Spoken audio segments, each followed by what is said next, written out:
Oh, Hospital Porters, Pride and Dignity, Stop the New World Order. Welcome to Hapanwo TV. And welcome to this, my Hapanwo TV reportage of the October 2011 Probe Conference at St Anne's in Lancashire. To begin with, I'll come to Blackpool. Basically, the train basically stops here, so I have to get a bus to St Anne's from here. I'm just walking along the promenade now. It's absolutely unbelievably warm weather. It's the 30th of September today, the last day of the month, and it's 85 degrees today. It's the hottest 30th of September since 1895. It's an absolutely gorgeous day, a real Indian summer, and you see a lot of people are out here enjoying it. I mean, the tourists, the attractions and the tourism, they're doing a roaring trade, you know, good for the economy that. Of course, everyone's enjoying this weather. It's going to go on all weekend as well, according to the forecast.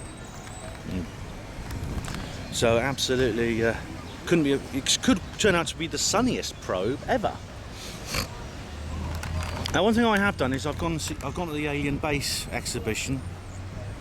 Do you remember that from last year?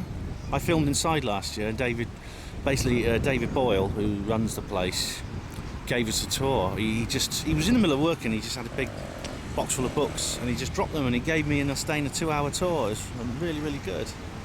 It looks like it's closed now. There's shutters down over it, although the signboard's still up. I asked the ice cream man in the stall next door, and he doesn't know anything about what's happened to it. So maybe I'll see David at the conference, and he'll be able to tell us. I'm not sure.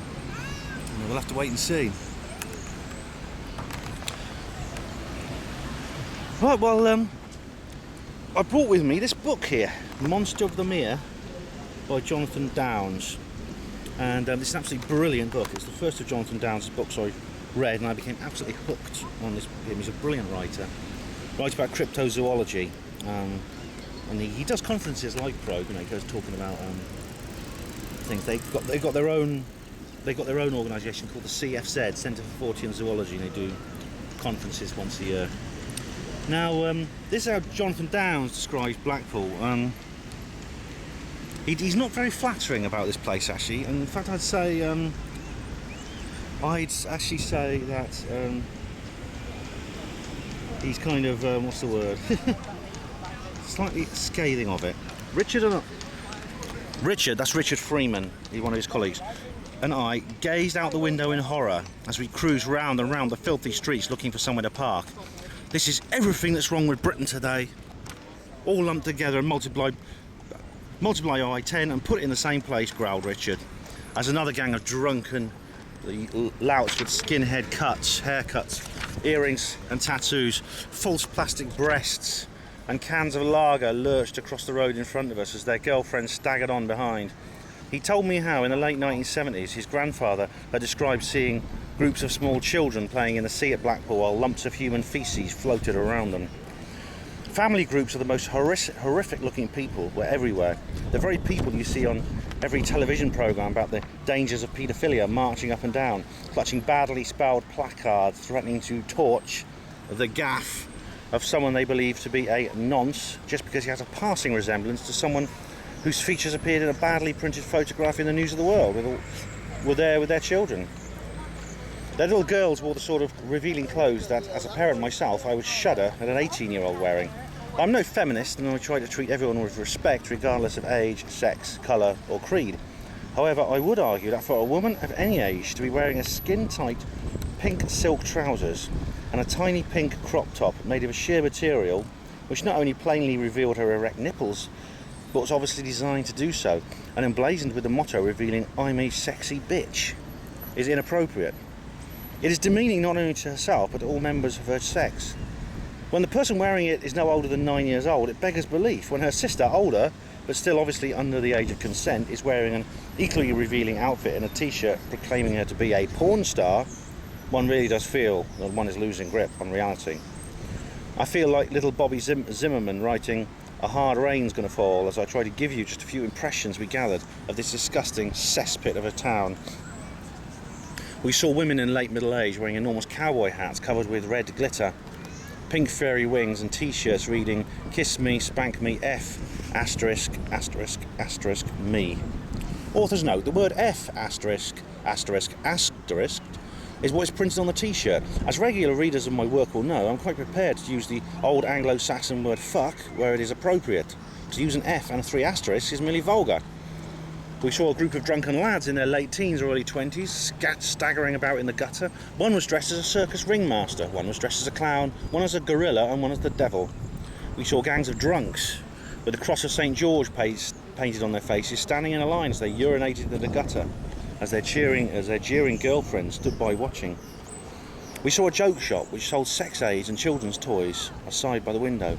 The streets were full of rubbish, the sea looked like an open sewer, the gutters were full of a river of piss and vomit in which McDonald's wrappers floated merrily, and the air stank of grease, cigarette smoke, sweat and decay.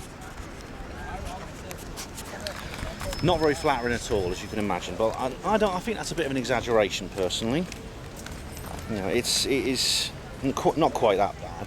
And also, Jonathan then goes on to relate how he went into the alien-based exhibition. It had a different name in those days, and he actually warms quite nicely to David Boyle, so that's pretty good, isn't it? Anyway, that's my little quick spin around Blackpool. You've seen it now at its best, which is out of season and in beautiful weather. It's still in summer mode, but the illuminations will be starting soon, I think. Anyway, better get to St Anne's and begin the conference. I've got to get a tram now to the last stop on the line. And incidentally, that stop is called Stargate, but it's Star with 2 R's. Isn't that strange? I wonder why it's called that. One interesting thing to note is that a couple of months ago they had the Lapis conference at the hotel down there somewhere. I can't remember exactly which hotel it was, but the big dunes between St Anne's and Blackpool are they've got these lovely dunes there, and Malcolm Robinson and a couple of his mates went sky watching on there one night and they saw a UFO. It's all related in the UFO Matrix magazine.